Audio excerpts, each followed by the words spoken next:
Greetings, my lovelies. This is Blake here, and welcome to my review of WWE's Battleground 2015. So, whenever I talk about the various pay per views, I like to pull out the overarching theme. If I could sum up the show in a single sentence, it would be this. In the case of WrestleMania Play Button, I really like to emphasize how it seemed like the true theme of the show was the rising stars don't shine quite as brightly as the fading stars, because it seemed like in the majority of the matches the older guy went over the younger guy, who robbing them of their star making moment, which I think put a damper on an otherwise exceptional show.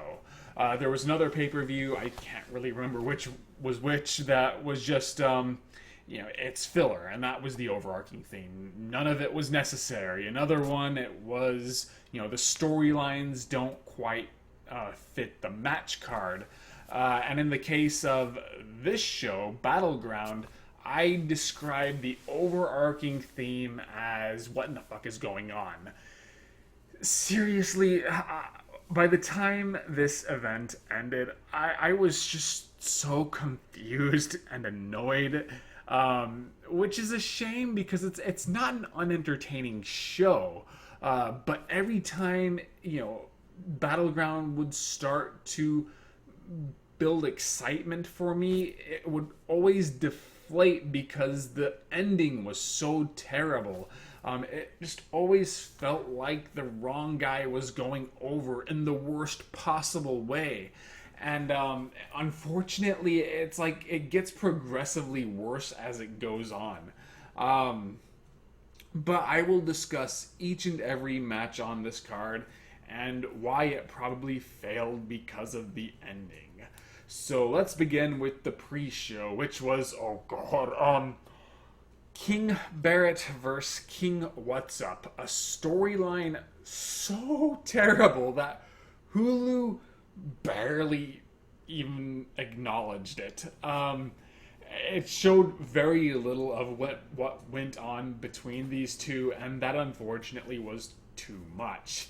The primary problem here is that all it does is make Barrett look bad. And now I like Bad News Barrett. I think he's very talented. He's a very entertaining character, but it's like WWE has no faith in him, which would be one thing, except they put him over in King of the Ring. He is the King of the Ring, a gimmick that's supposed to make you important, that's supposed to lead to bigger things in the future. And unfortunately, they've pretty much squashed that concept because Barrett went from being King of the Ring to becoming a jobber to losing to R-Truth, which is, I guess, a little more respectable than losing to Heath Slater. So there's that. But, R-Truth is a prominent character on WWE, but he's not portrayed as a particularly deadly one. He does not win very often. And it's not like they're using this to push R-Truth, because it doesn't seem like he's winning any more matches outside of the victories he's pulling over Barrett. And now that he's shown to be a credible threat to Barrett, who is squashing guys like Zack Ryder and Jack Swagger, it's only making those guys look even worse.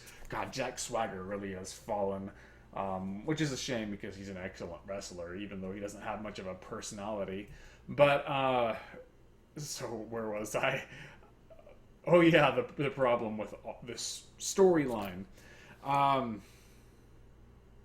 Now, Bad News Barrett at least has scored some victories, but Hulu hasn't shown them. I only know because I read a lot of other review and commentary websites, and from what I gather, they're quick, unexceptional matches, practically glorified squashes, and it just goes to show how meaningless these victories are. And it doesn't help that, R-Truth can be funny. I don't mean any disrespect to him as a performer. One of the funniest moments in recent WWE history was when he started cutting a promo for Money in the Bank, which he wasn't even involved in, and Kane shut him up, and that made me like genuinely laugh. But here, none of it was working. It was just silly and annoying. And I think the whole idea was whoever wins gets to keep the King moniker, which only made it more predictable because I don't think anybody really expected R-Truth to come out on top. Because King What's Up is not a good name. I'm surprised they're even trying that. King Truth sounds better. And I don't even like the name R-Truth. There was a time when it made sense, but not anymore. This was bad. However, when it came to the match itself, surprisingly, it was pretty good. I don't want to say that R-Truth incorporated some new moves here because I wasn't really familiar with R-Truth's work during his prime. Now, I do recall him as K-Quick, but while I do remember his agility, I can't really think of what his moveset was. But so this could just be stuff he's done in the past, but because he's gotten a lot older and his body isn't quite as nimble as he used to be, that he doesn't pull out these maneuvers as often. I don't know, or maybe he is innovating his own move set. But he does a lot of stuff that I don't see him do anymore. And that gave the match some flavor. And it was weird because even though Barrett went over, and actually this is one of the few times where I agreed with the ending, the match was designed to make R-Truth look good. And I'm not sure how I feel about that because, on one hand, it succeeds. I thought R-Truth actually did look really good. There was some really cool stuff here, and it was nicely paced. Plus, in wrestling history, usually the babyface is supposed to be the one looking good, not the heel. On the other hand, I just want to see more from Barrett. Like I've said before, he always wrestles a good match, but it always feels like the same match.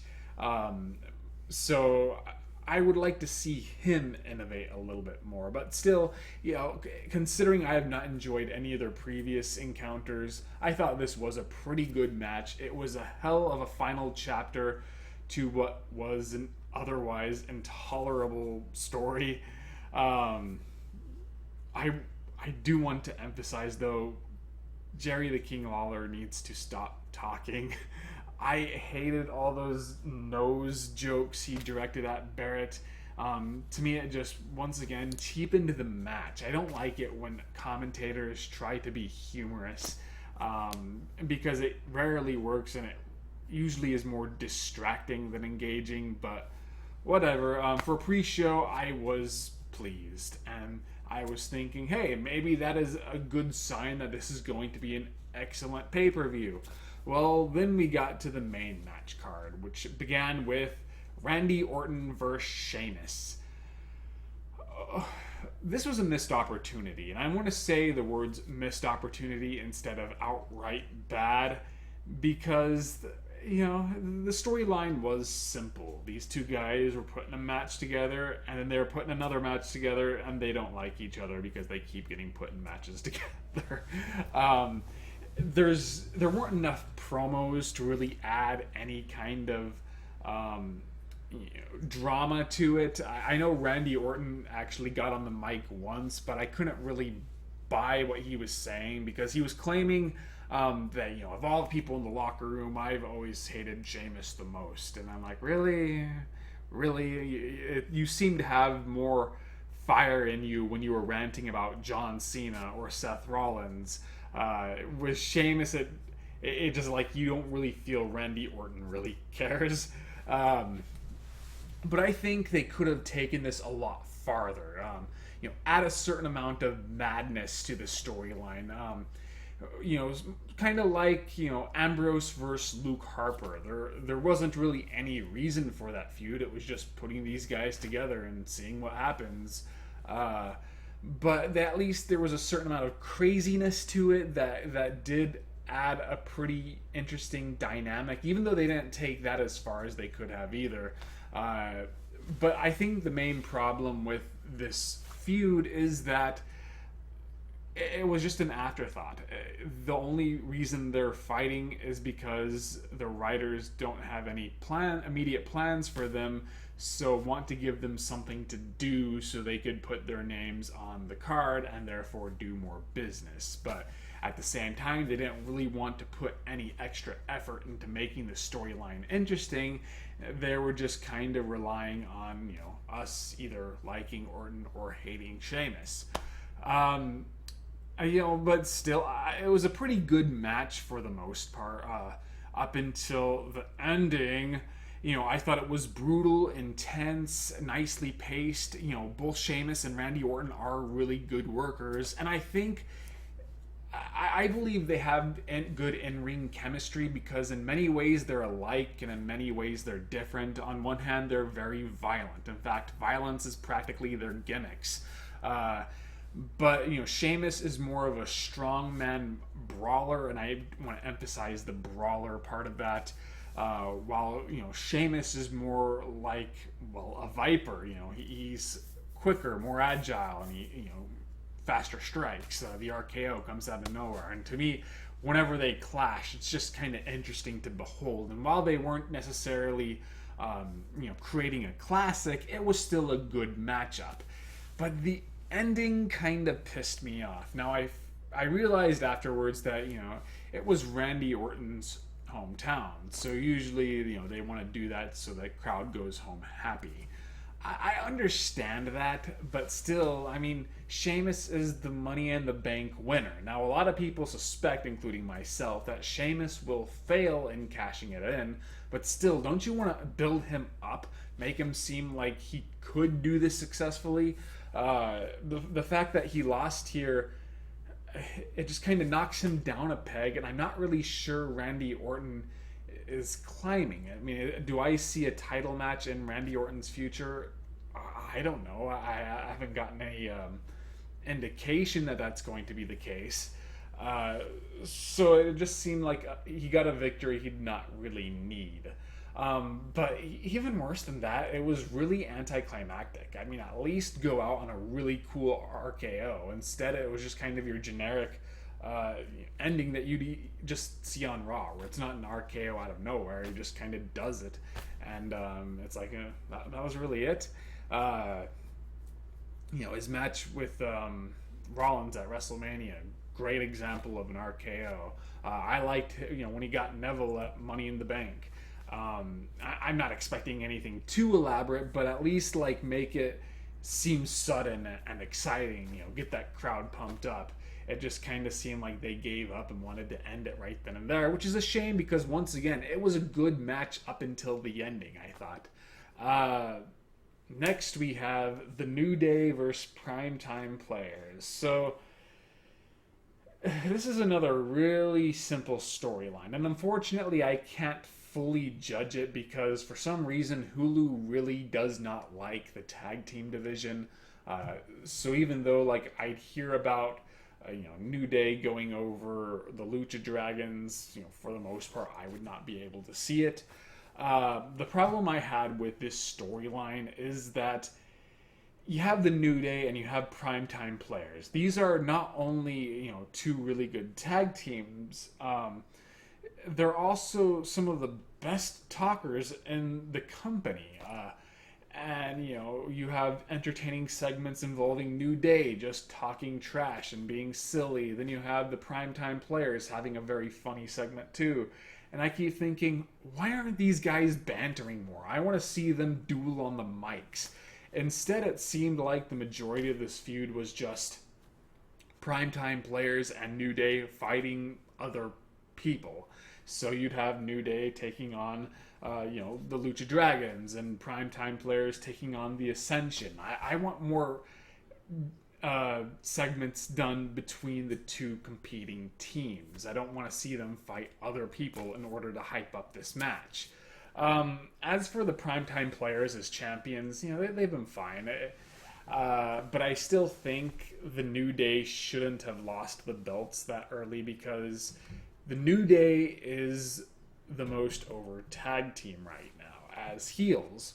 People love to hate the New Day, whereas they merely like the primetime players. I mean, and make no mistake, it does seem like the crowds do like them, but it doesn't seem like they get as much interest as the New Day, who aren't getting as much screen time since they've lost the belts. So that's a shame. But the match was good. The New Day should have won, in my opinion, but the fact that they lost didn't really ruin the match for me. I was honestly taken out of the Orton versus Sheamus match based on the ending more than I was here. It was pretty fast paced and exciting.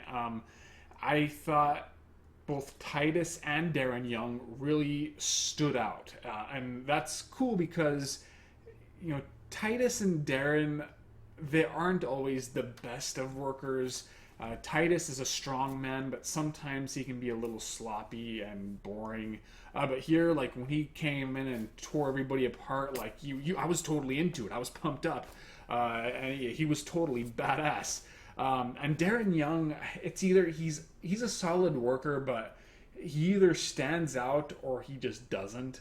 I think one of the problems, during their last run, especially when they started to fall apart, was Darren Young just kind of seemed average. But like in this match, he had some really cool moves. And he had a few parts where you were purely focusing on him, and that's really cool because it seems like WWE these days is more interested in the heels than the baby faces, and I do think that Big E is generally a more entertaining worker than Titus, and Kofi Kingston is generally more entertaining than Darren Young, but they managed to put these guys over, make them look much more exciting, and by the end, yeah, I was satisfied. I think once again New Day should have won, but I was content with this decision. Especially as, I don't want to see the belts change hands too often. So, this was a nice point of the show. Roman Reigns versus Bray Wyatt. So, this was interesting because if you watched my Money in the Bank vlog, I really criticized this decision. To me, it was far too early to put these guys against each other. However, I have to admit, the whole bit with the daughter actually did capture my interest. Bray Wyatt did genuinely come across as a creeper, and his scenes were kind of unsettling for all the right reasons, and that, gave me more of a reason to care because you really did feel like a lot was on the line. That Bray Wyatt is the kind of person who could maybe go a bit too far and get Roman Reigns' daughter involved. Unfortunately, it seems like maybe somebody complained because they axed this idea out of nowhere. And that sort of hurt the storyline. I think they could have, once again, gone farther with it because he says he's going to hurt everybody Roman Reigns loves. And, obviously he's not going to be able to hurt the daughter. But, he could have attacked Ambrose. He could have attacked the healthy Uso. I'm sorry, I can't remember who is who, but because remember in Fastlane they emphasized how these guys are apparently cousins. I wish there was more of that, but there were still some really good segments leading up to this match, such as when Roman Reigns thinks he has Bray Wyatt only for it to be revealed to be some sort of dummy. That was really strange, but it was pretty cool too. And then I liked when Roman Reigns started mounting his counterattacks. There was some really good build up to this match, which unfortunately was not very good. It was story driven, but it lacked drama. It felt like a normal wrestling match when it should have been more about Roman Reigns getting vengeance while Bray Wyatt continues to work to totally break Roman Reigns. Like when it starts, it's just like they lock up normally, like you see in any wrestling match. When it should have been, Roman Reigns is just trying to tear him apart, and succeeds early on until Bray Wyatt begins to, come back. So that kind of took away from this matchup, and I thought the pacing was just off. It was very slow, and even though it picked up some momentum near the ending, because there are some really brutal bumps, and there are some really cool parts to it too, such as Roman Reigns is about to do a sliding kick only for Bray Wyatt to counter with a real hard clothesline. I do think that they worked hard to make this a compelling matchup, but maybe they just aren't used to their styles yet. I was going to say that they don't have a whole lot of in-ring chemistry, but it's too early to say that, because I thought the same thing about Big Show versus Roman Reigns. And, their matchup at, I believe it was Extreme Rules, actually ended up being really good. So, maybe in the rematch it'll be a lot better. We'll just have to see. The ending, I suspected that Bray Wyatt would win, but I wasn't entirely sure how. And what it was Luke Harper coming out and saving him while the ref was distracted so Bray could steal the victory. I don't know. Was this a good idea or a bad idea? Because on one hand, Luke Harper hasn't really been utilized very well since the Wyatt family fell apart. On the other hand, I don't really like this because it seems like WWE is drawing too much attention to the fact that they screwed up with the Wyatt family, that these guys weren't ready for single pushes yet. But I don't know. To me, Harper showing up and helping Bray get the win just kind of undermines Bray, because it's telling me that Bray was not good enough to beat Roman Reigns on his own. Now, if Bray cheated and then stole the victory, I'd be fine with that. But I'm not a big fan of when a wrestler needs help, because if they win, it's not really their victory. So I don't feel like anybody really benefits. So I don't know. It's going to be interesting seeing the Wyatt family reform. Although apparently Eric Rowan's injured, so I don't know if they're going to get somebody else, or if it's just going to be these two, or if it's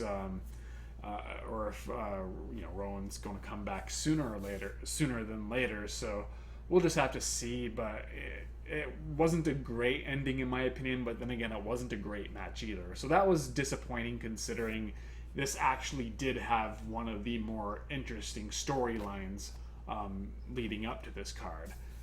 Then we have the Divas match, Charlotte versus Brie versus Sasha. Now, I was confused because I did not know that this was going to be the matchup until this pay-per-view. I don't know, because I barely paid attention to the final SmackDown, so I don't know if they revealed this on that show or what. See, I was thinking it would be the three different teams going at it, and they'd say whoever wins, somebody gets a shot at the belt for SummerSlam. I thought that would be a lot cooler than just having them select one person per team. As for the NXT Divas Invasion, it's cool. I think it could have been better, like everything else. It's once again confusing because I'm not sure why Stephanie McMahon's playing the face right now. Admittedly, there's no other female authority figures to really make this work. So I don't know what else they could have done. I would have preferred it be an actual invasion. The Bella team is dominating everybody, and then suddenly Charlotte, Sasha, and Becky all come out and clean house, and then they start forming their alliances instead of the wicked authority figure Stephanie bringing out these NXT divas in order to increase the odds for the baby faces. That's just kind of weird to me, and once again represents the confusion I'm feeling about Battleground because, will Stephanie be a heel again on the next Raw? I don't know. But as for the match itself, it was, I thought, Sasha and Charlotte worked a great match, and Brie was there. I love Sasha Banks. I think she is the best diva in the entire company, whether it's main roster or NXT. I just love how she carries herself. I think she cuts the most entertaining promos, and she's an awesome in-ring worker. But I also really like Charlotte. Brie is more mediocre than anything. Really, every time Sasha and Charlotte clashed, I was into it. They were doing some great work. I love, their offense and their counterattacks and how they sold techniques. It was very engaging, very entertaining, very exciting. And then Brie would show up and kind of drag things down. But it's almost as if they knew that's how it would be, because it seemed like the format of this matchup was Brie would get knocked out while Sasha and Charlotte would fight. And then every once in a while, Brie would come back and have her own moment to shine where she's beating up on both of them. Then they would take her out and then fight again. And the process kind of repeated. And in Brie's defense, I don't think Brie Bella is terrible.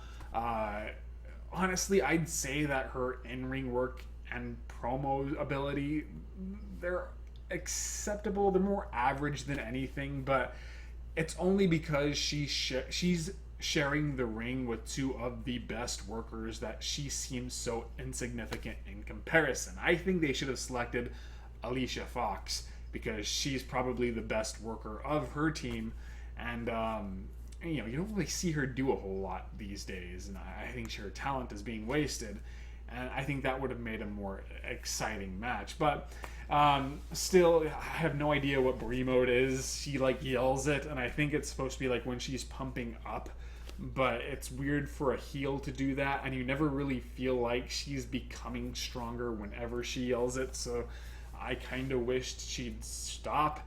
But when it came to just the Charlotte versus Sasha action, it was really good. And, even though Brie, she kind of drug it down, but it wasn't to the point where the match became bad. It was still a solid match overall. I just don't get why they chose Brie of all people. I would have rather either Nikki or Alicia Fox.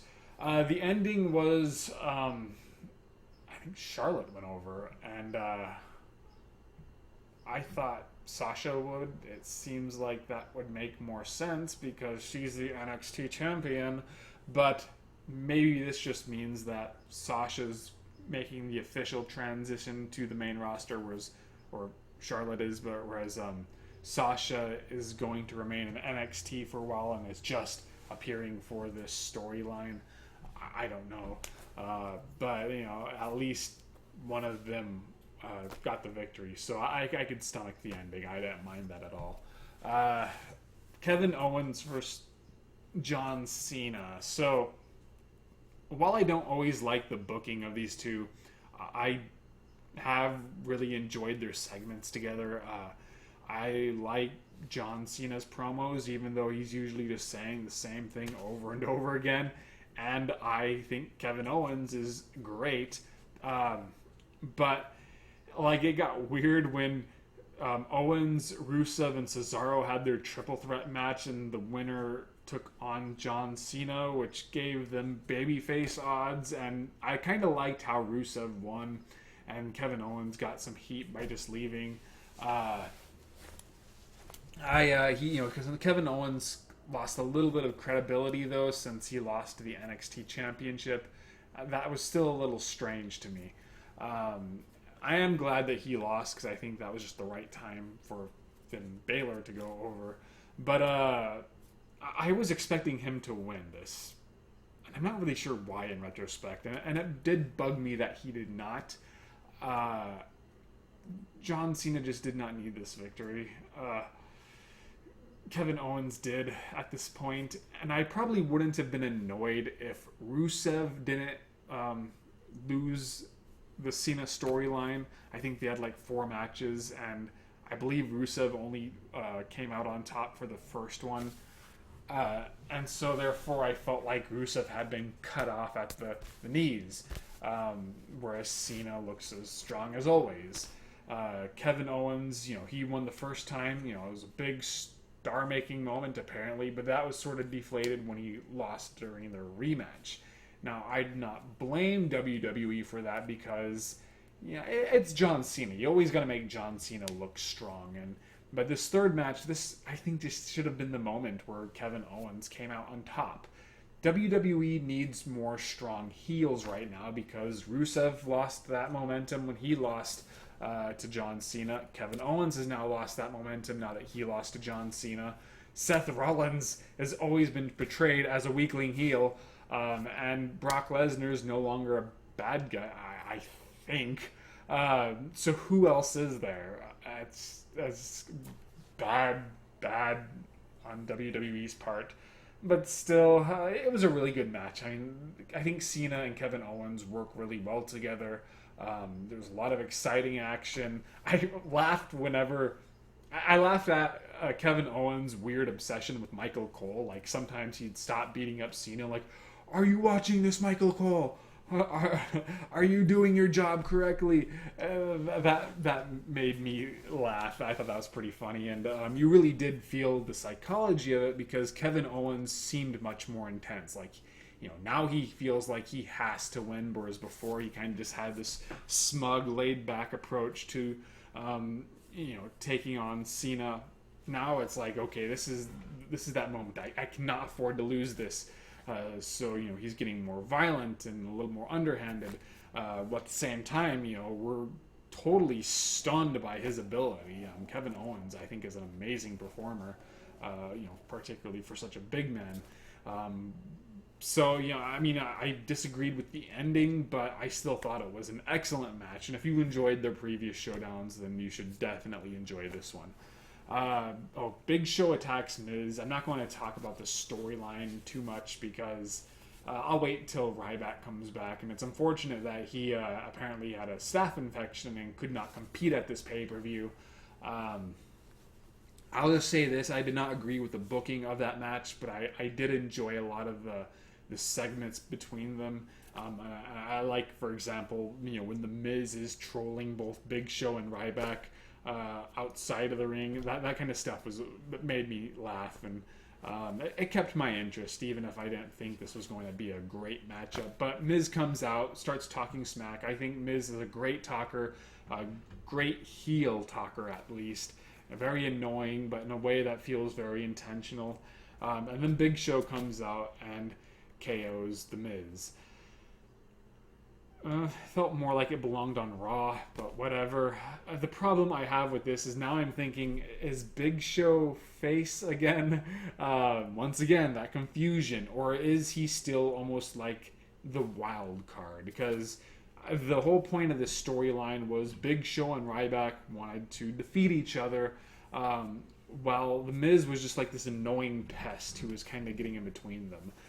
So I figure whenever they do have their triple threat match, The Miz is probably going to get double teamed so that Ryback and Big Show can finally, figure out who's the better big man. Big Show's been kind of the wild card, and maybe that's just what he's continuing to be. Like, yeah, he's a bad guy, but we're supposed to get gratification whenever he takes on,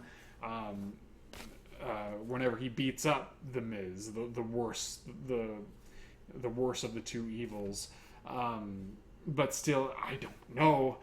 So I thought this was kind of unnecessary. But they had to put them on the pay-per-view somewhere, considering they were advertising them for the show. Now we finally get to the main event. Man, I'm getting tired. I'm beginning to lose my voice. Seth Rollins versus Brock Lesnar.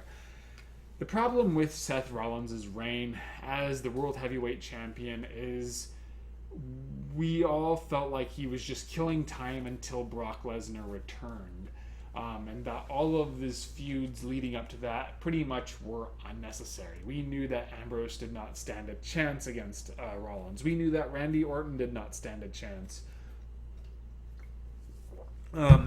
And we figured that when they had their big four-way battle royale with Orton, Ambrose, and Reigns and Rollins, Rollins was not going to drop the title there either. That's a problem. But at the same time, it's like, what do you do? Lesnar has to go for the belt. There's no reason why he wouldn't, unless Seth Rollins lost beforehand and he just wanted revenge on Rollins. But what then? I don't think I want to see Lesnar win again and carry the belt for so many months while barely defending it. So that's a major problem. But admittedly, I don't know how to fix that, so I'm not really going to criticize WWE for that booking issue.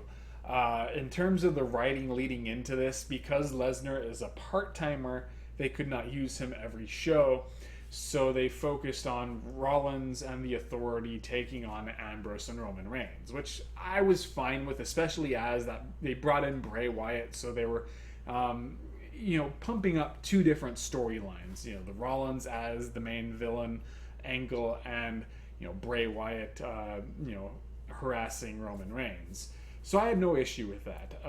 And when Brock Lesnar did show up, I enjoyed those moments quite a bit. I liked Paul Heyman's promos. I liked how they screw up the car. The product placement was a bit too extreme, but watching Lesnar just go crazy on everybody is always entertaining.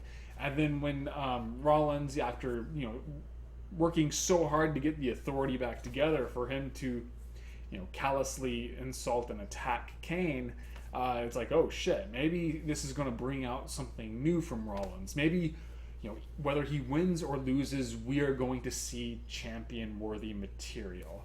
And this has nothing to do with Rollins as a worker. I think Rollins is in many ways the best performer on the roster. It's just he's been booked as such a wimp.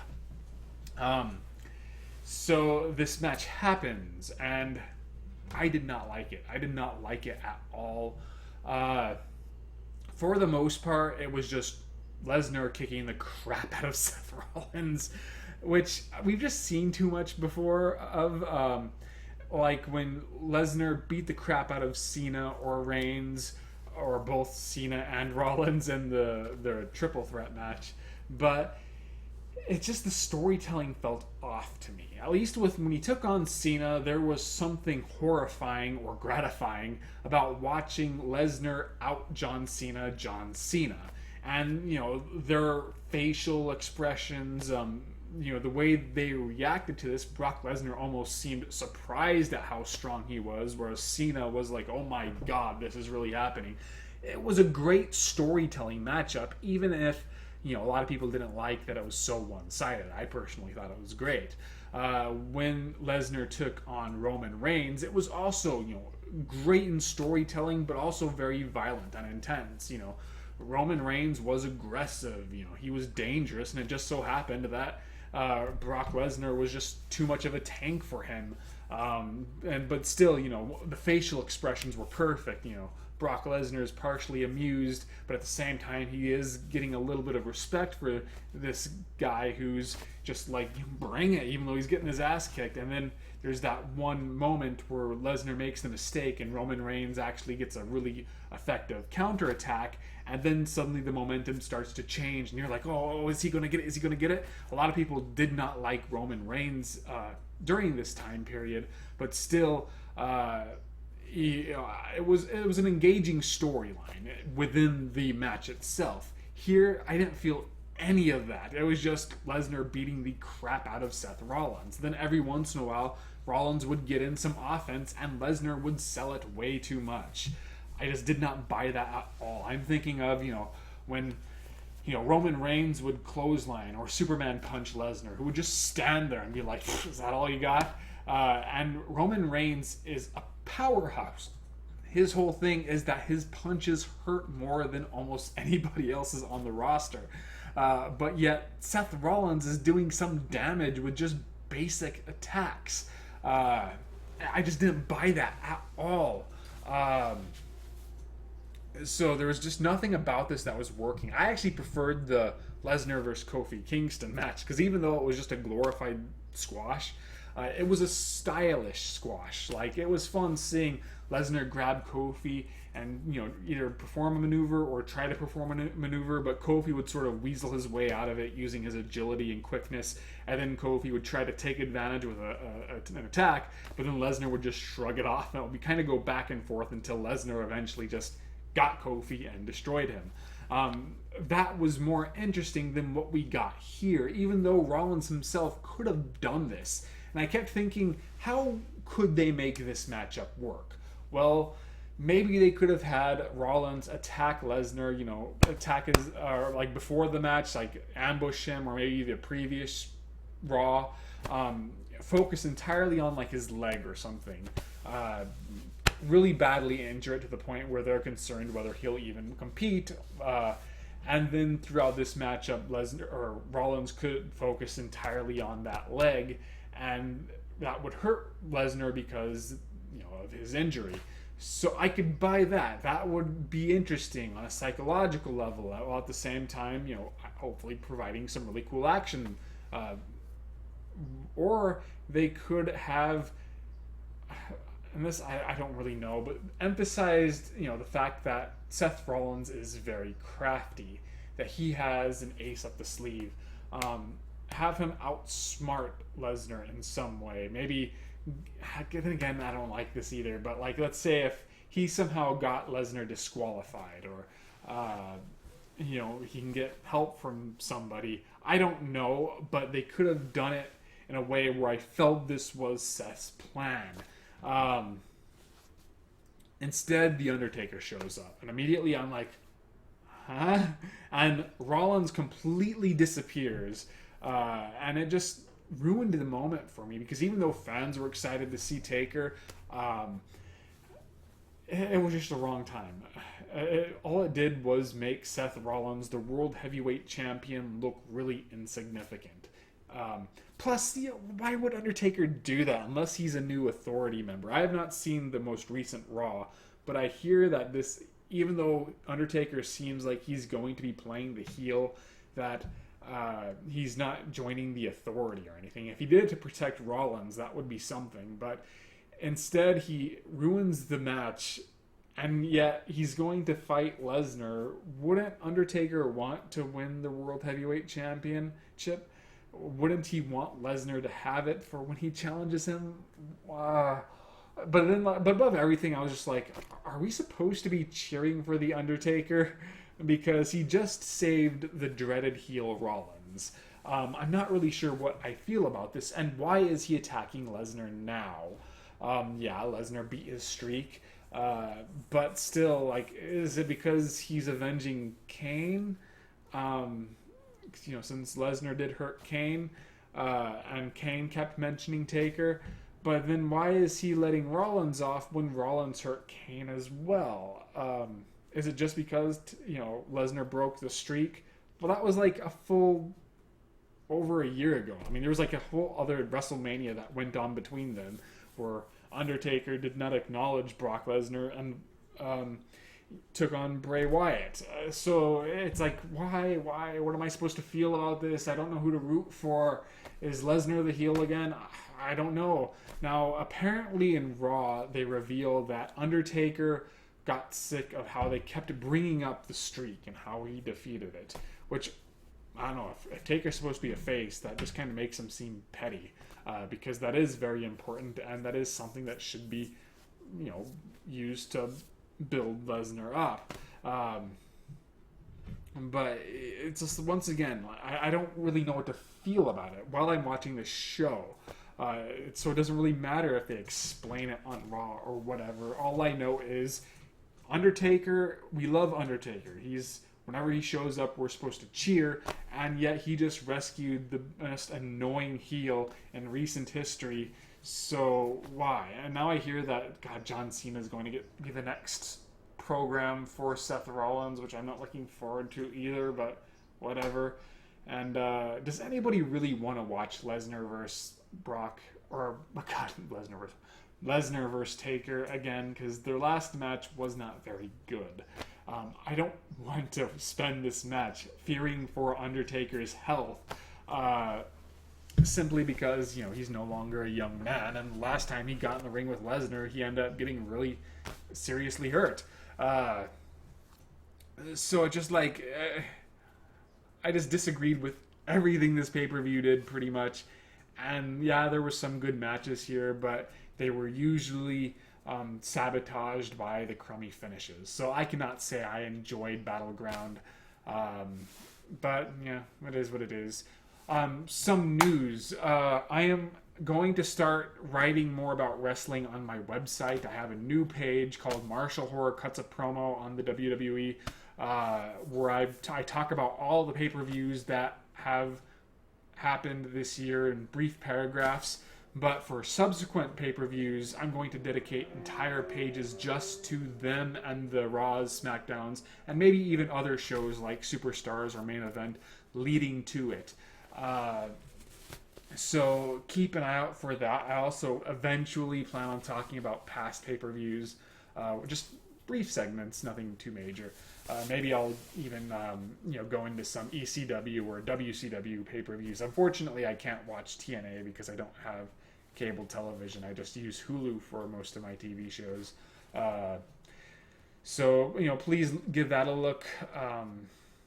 I hope you enjoyed this video. Follow me on Facebook and Twitter, and you should be pleased to know that my script for Critiquing the Critics is done, and I could probably start filming soon. I'm not going to give an exact date, but I'm going to try to start filming next week, or maybe the following week because I'm on vacation. But we'll see. Ideally, it will be coming soon. I know I've said that before, though, so we'll just have to see. But I will see you guys later.